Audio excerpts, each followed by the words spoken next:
No lo noté de inmediato. Entre el polvo de las paredes antiguas, el eco de pasos apresurados y los planos que cubrían la larga mesa de madera, él era solo uno más. Demasiado joven, pensé. De esos que creen saberlo todo antes de haber escuchado lo suficiente. Pero en la primera reunión, cuando todos hablaban a la vez, él calló. Y cuando por fin intervino, lo hizo con una pregunta sencilla, precisa, como si hubiese estado prestando atención todo el tiempo, no a los planos, sino a lo que no se decía. Se llamaba Bruno. Venía de Ávila, con una beca y una mirada clara, de esas que no bajan los ojos. Tenía esa mezcla rara entre seguridad y prudencia, algo que me descolocó desde el principio. Yo llevaba más de 10 años en el oficio. Él, apenas 2. Pero había en sus palabras algo que me hizo escuchar. No por cortesía, sino por curiosidad. Nuestro proyecto era más que especial, una restauración completa de una antigua casa señorial en el corazón de Toledo. Piedra, madera, yeso descascarado. Aquello que otros veían como ruinas, nosotros teníamos que devolverlo a la vida. Un encargo público, sí, pero también íntimo. Como si las paredes de aquel lugar guardaran historias que esperaban ser contadas otra vez. Al principio, nuestras interacciones eran breves, técnicas. Él se encargaba de los renders, yo de las decisiones estructurales. Pero algo cambió cuando una tarde, mientras revisábamos grietas en el ala oeste, me preguntó: ¿qué crees que sostenía este muro antes de caerse? No se refería a la estructura, se refería al tiempo, a la vida. A partir de ahí, nuestras conversaciones comenzaron a extenderse más allá del trabajo. Hablábamos de arquitectura, sí, pero también de libros, de ciudades que habíamos amado, de lugares donde uno puede quedarse sin necesidad de hacer turismo. Teníamos formas distintas de mirar el mundo, pero un mismo impulso, preservar lo valioso, incluso cuando parecía roto. Algunas noches, cuando todos se iban, yo me quedaba un rato más, caminando entre los escombros que lentamente iban cediendo al orden. Y a veces, él también se quedaba. No hacíamos nada fuera de lo habitual, pero el silencio compartido decía más que cualquier plano. Una vez, vi cómo alisaba con cuidado una moldura rota con los dedos, como si pudiera sentir la historia bajo la piel. Lo observé desde lejos, sin que se diera cuenta. Y entonces me pregunté, ¿cuándo fue la última vez que alguien tocó algo con esa mezcla de respeto y ternura? Los días pasaban y la obra avanzaba, pero algo en mí comenzaba a moverse también. No era él. No exactamente. Era yo, redescubriéndome a través de los fragmentos, como ese edificio que parecía derrumbado y, sin embargo, tenía raíces profundas. Raíces que nadie veía, pero que aún sostenían todo. Lo encontré dormido sobre los planos. Su cabeza descansaba entre los brazos, el lápiz aún entre los dedos, como si el sueño lo hubiera sorprendido en medio de una idea. Afuera llovía, y dentro solo quedábamos nosotros dos. La luz cálida de una lámpara de escritorio dibujaba sombras suaves sobre sus mejillas. Y entonces, por un instante, lo vi distinto. Ya no era el joven arquitecto que discutía conmigo sobre proporciones y simetrías. No era la promesa brillante de una nueva generación. Era solo un hombre, vulnerable, cansado, hermano del silencio que se instala en los espacios donde aún no hay techo. Y cerca de él, de alguna manera, todo dentro de mí parecía respirar con más calma. Desde esa noche, algo cambió. No lo hablamos.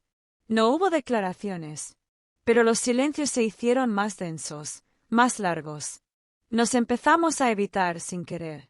O tal vez, todo lo contrario, buscábamos coincidir sin admitirlo.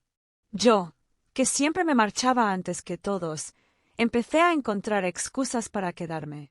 Y él, curiosamente, también.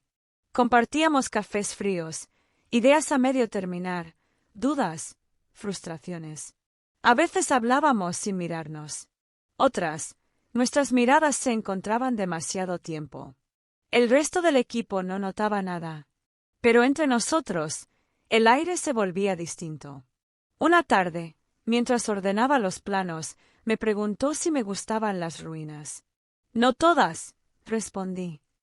Solo las que tienen algo que aún vale la pena salvar. Me miró.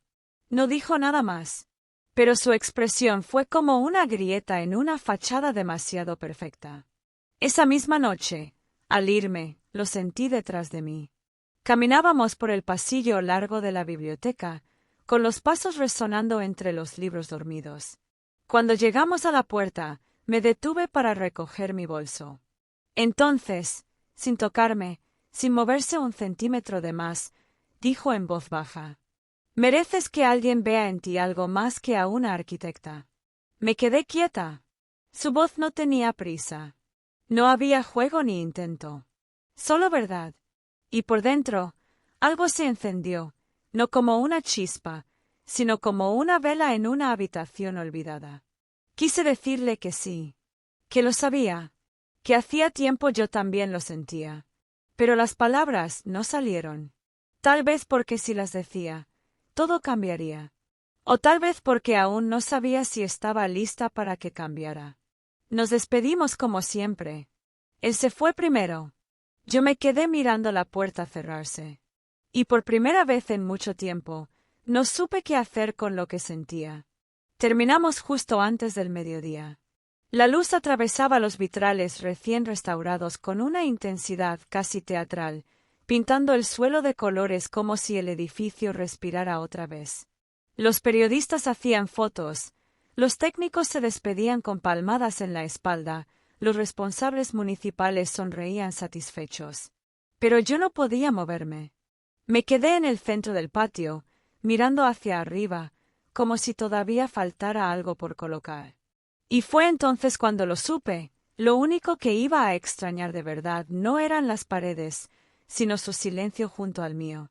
Bruno no decía mucho últimamente. No porque no quisiera, sino porque ya habíamos llegado a ese punto en el que las palabras se vuelven accesorias.